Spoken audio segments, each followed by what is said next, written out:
আজ আমাদের পুরনো ভাড়া বাড়ি থেকে নতুন ভাড়া বাড়িতে যাওয়ার দিন। ভেবেছিলাম এ বাড়িতে আর রান্না করব না, কিন্তু দেখো এখন বাজে 11টা আর আমি যে আলু সেদ্ধ ভাত করেছি। আমার কিন্তু সমস্ত কিছু ধোয়াধুয়ি হয়ে গিয়েছিল, একদম গ্যাস ট্যাস সব কিছুই আমি মুছে রেখেছিলাম, হাঁড়ি কড়াই সব মেজে রেখেছিলাম। ভেবেছিলাম আজ আর রান্না করব না, প্যাকিং করে ফেলবো, কিন্তু বর্মশাই বলল একটু আলু সেদ্ধ ভাত করো। তো এই দেখো আবার আলু সেদ্ধ ভাত করতে গিয়েও কতটা ঝামেলা হয়ে গেল, আবার সব এঁঠো হলো, আবার সব কিছু ধুতে হবে। আর এই যে দেখছো দেওয়ালের মধ্যে এই প্লাস্টিকটা কিন্তু আমি ভেবেছিলাম এবার দুর্গাপুজোয় পাল্টাবো, কিন্তু সেটা আর হলো না। এবার তো নতুন ভাড়া বাড়িতে যাব। আর এই দেখো অনেকগুলো বড় বড় বস্তা এনেছে চাতাল থেকে, এগুলোর মধ্যেই সমস্ত কিছু ঢোকাতে হবে। এখনও কোনো কিছুই প্যাকিং হয়নি। মহুয়া আসবে আর আমার ছোটো ভাইও আসছে, তো ওরা আসার পর সব কিছু করব। তো আমার ভাই যাবে ওই নতুন ভাড়া বাড়িতে, ওখানে কাজ আছে, আর মহুয়া আসবে এখানে। এদিকে সায়নাও একটু হেল্প করে দিচ্ছে, আজ ও বাড়িতে আর পাঠাইনি। তো বর্মশাই বলেছিল ও বাড়িতে খাওয়া দাওয়া হবে, মানে আমার শ্বশুর বাড়িতে। তো ওখান থেকে আমাদের কেউ কিছু বলেনি, তাই আমি না করলাম যে থাক, ওরা যখন বলেনি তাই ওখানে আর খাওয়া দাওয়া ঝামেলা করতে হবে না, আমি বাড়িতেই আলু সেদ্ধ ভাত করে নেব। তো আজ মঙ্গলবার সব কিছু মাজা ঘষা করে নিরামিষ খেলেও সারাদিন আর নিরামিষ খেতে পারিনি, কারণ এই সব কিছু গোছানোর পর আবার রান্নাবান্না করা সম্ভব নয়। তাই সকালে শুধু আলু সেদ্ধ ভাত খেলেও পরে কিন্তু আমরা হোটেল থেকে এনে খেয়েছি। 8 বছর ধরে এই বাড়িটিতে একটু একটু করে আমার সংসারটি গুছিয়ে তুলেছি, আর একটু পরেই সমস্ত কিছু তছনছ হয়ে যাবে। ভাবতেই অবাক লাগছে 8 বছরে এই সংসার একদিনেই প্যাকেটবন্দি হয়ে যাবে। তাই শেষবারের মতো ভারাক্রান্ত মন নিয়ে এই গোছানো সংসারটিকে আরও একবার ক্যামেরাবন্দি করে নিলাম। সত্যি এই সময়টায় যে এত কষ্ট হচ্ছিল তোমাদের বলে বোঝাতে পারবো না।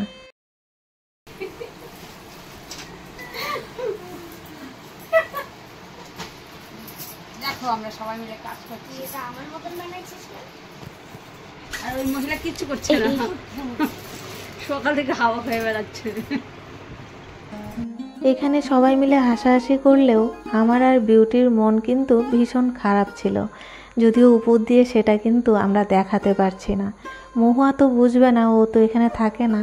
ও তো আমি যেখানে যাব সেখানেই যাবে, ওটাই ওর দিদির বাড়ি হবে, মানে ননাসের বাড়ি।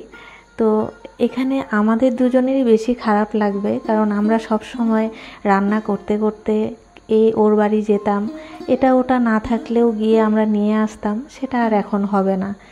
মহুয়া এসেছে আমরা খাওয়া দাওয়া করার পর, আর বিউটি তো একটুক্ষণ পরপরই আসছে আমি কি করছি দেখার জন্য। তো এই দেখো মহুয়া আসার পরেই আমি কিন্তু গোছগাছ শুরু করেছি। আর এরপরে এই যে এখানে আলনা খালি করলাম আমি, আর বাকি সব কিছুই কিন্তু মহুয়া প্যাকেটিং করেছে। আমার ভালো লাগছিল না, মনটা এত খারাপ লাগছিল, কিছুই করতে ইচ্ছে করছে না। ওদিকে বিউটির মেয়ে রায়ও এসেছে সায়নার সঙ্গে দেখা করতে, ওরা তো একসঙ্গেই খেলতো। আর সায়না ওদিকে ওর যে খেলনা বাটিগুলো গোছাচ্ছে। ওকে বললাম যেগুলো দরকার নেই সেগুলো প্লাস্টিকে ভর, আর যেগুলো খেলবি সেগুলো ঝুড়িতে ভর। যদিও ও এখন খেলে না, তবুও খেলার জিনিসগুলো ফেলতে চাইছে না।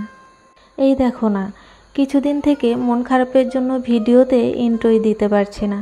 হ্যালো বন্ধুরা, কেমন আছো তোমরা সবাই? সুপর্ণা মাল্টিব্লগে তোমাদের সবাইকে স্বাগত জানাই। আর এই যে দেখো এখানে এখনও আমরা শোকেসের জিনিস প্যাকেট করতে পারিনি। আর এদিকে এই যে জলের ড্রামগুলো সব ফাঁকা করে দিলাম, আর সব বোতলে জল ভরে নিলাম।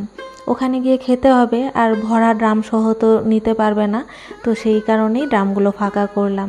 এদিকে মোটামুটি প্যাকেটিং কিন্তু আমাদের কমপ্লিট।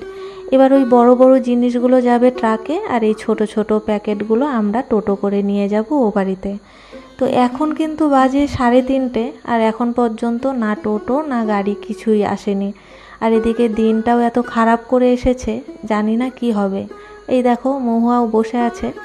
তো এবার আমার ভাই এসে কিন্তু এই খাটগুলো খুলবে। তো আমরা বসে আছি, আর আমার বর্মশাই তো আজকে বাড়িতে একবারও আসেনি, সেই যে সকালে ব্রাশ করে বেরিয়েছিল চাতালে, এখন পর্যন্ত আর বাড়িতে আসার নাম নেই।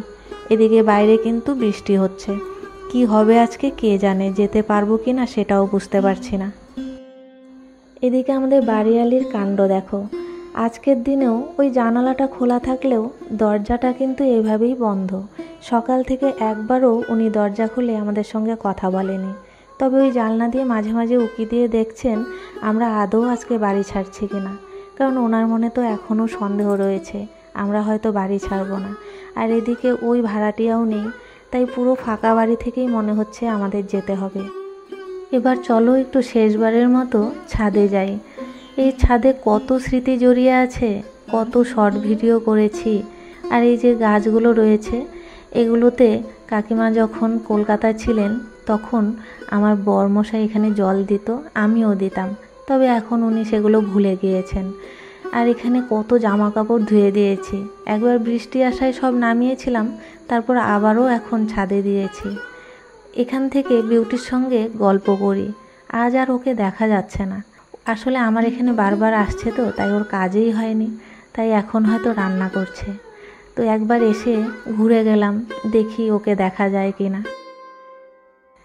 আজকের দিনটি যে আমার কিভাবে কেটেছে মানে তোমাদের কি বলবো।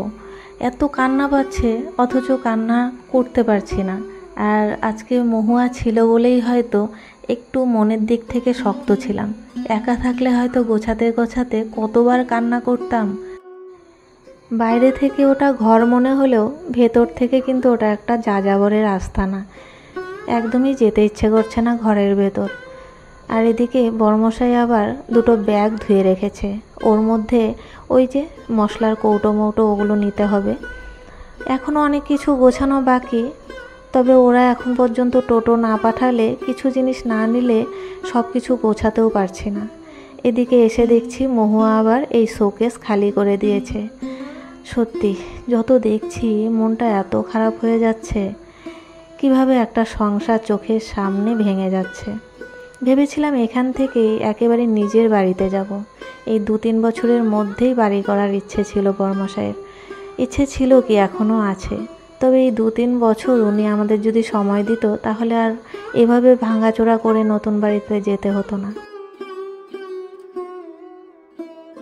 এদিকে আমার অবস্থা দেখো, মনে হচ্ছে কত কষ্ট করে যেন কান্নাটা চেপে রেখেছি। শুধু মহুয়া আছে বলেই এখন পর্যন্ত কান্নাটা বেরিয়ে আসছে না। আর এই যে ও সব কিছু বের করে নিচ্ছে, কারণ টোটো এসেছে। এখন যেগুলো প্রথম দিকে খুব জরুরি সেগুলো নিয়ে যাব। তো সেগুলো নিয়ে আমরা চলে যাব, তারপর বাকি জিনিসগুলো আমার ভাই, তারপর আমার একটা ভাস্তা এসেছে হিমান, তো ওরা নিয়ে যাবে।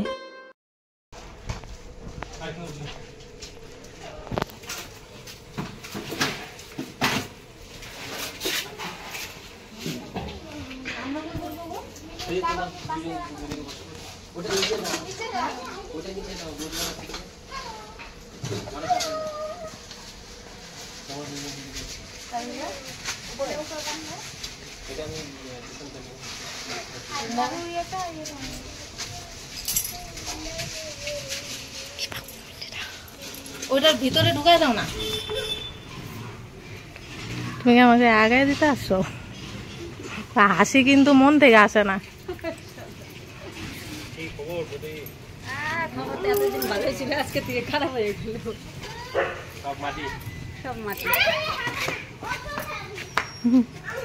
তো যাবা মাঝে মধ্যে ঘুরতে, তবুও তো তাড়াতাড়ি বসাই দিয়ে তো যাও, যেহেতু দূর হবে ঠিকই, বাস বসাই দিয়ে তো যাওয়া যাবে না, তাই না? দূর হবে।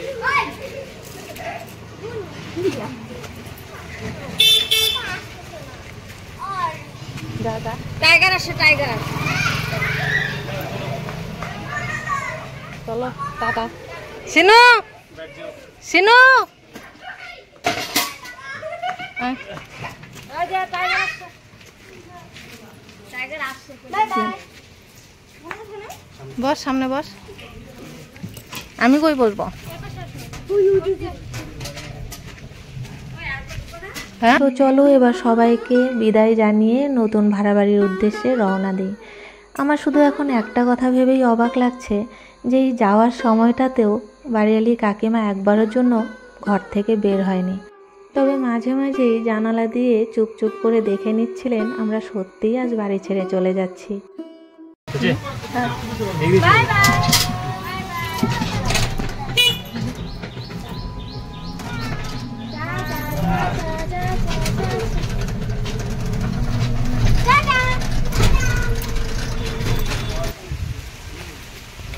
দেখ কেমন।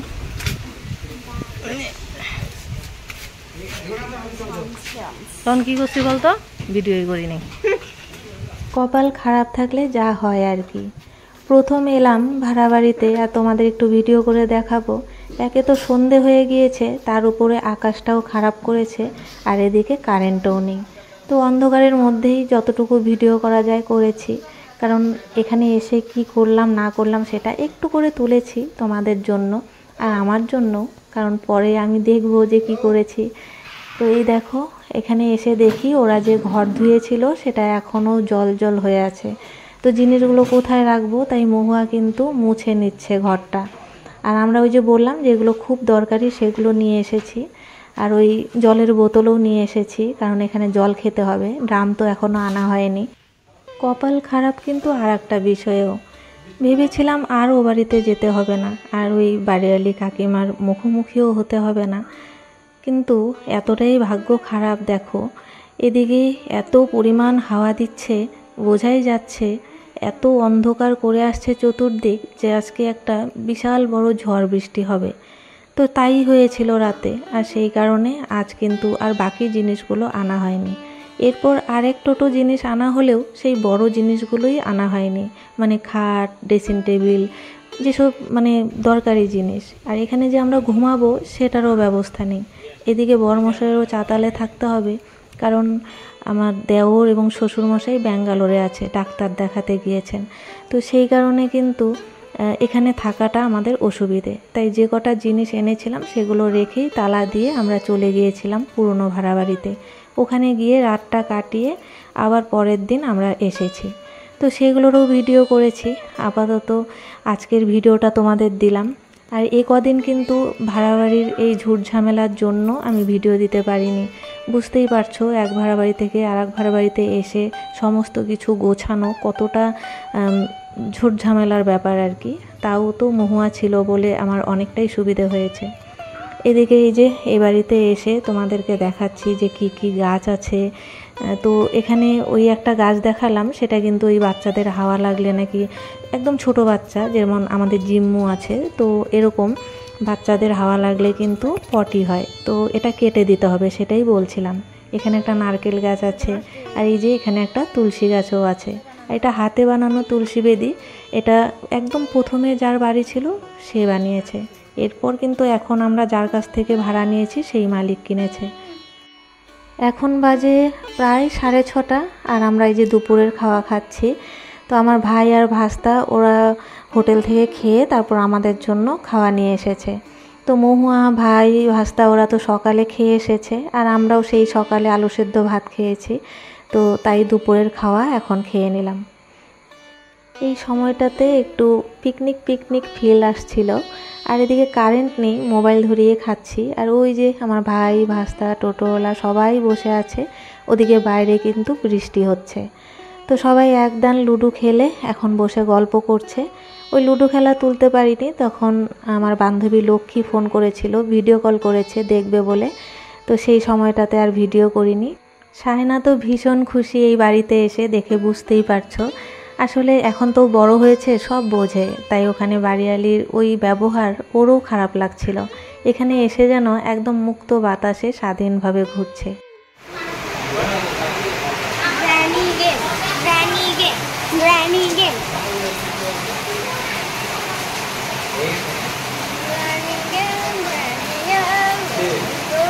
এই বৃষ্টি কিন্তু সারা রাত ধরে হয়েছিল এবং পরের দিন দুপুর পর্যন্ত হয়েছিল। তাই 9:30 পর্যন্ত অপেক্ষা করে সবাই বাড়ি চলে গিয়েছিলাম। মানে আমরা ভাড়া বাড়ি গিয়েছিলাম, আমি আর মেয়ে, আর আমার ভাই, ভাস্তা, মহুয়া ওরা বাড়ি চলে গিয়েছিল, বৃষ্টিতে ভিজেই গিয়েছিল।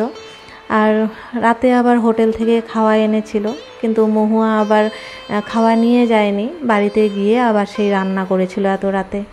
তো এই ছিল আমাদের আজকের জার্নি। তো চলো আজকে ভিডিওটা এখানেই শেষ করছি। ভিডিওটি ভালো লাগলে লাইক, কমেন্ট, শেয়ার করে দিও। টাটা।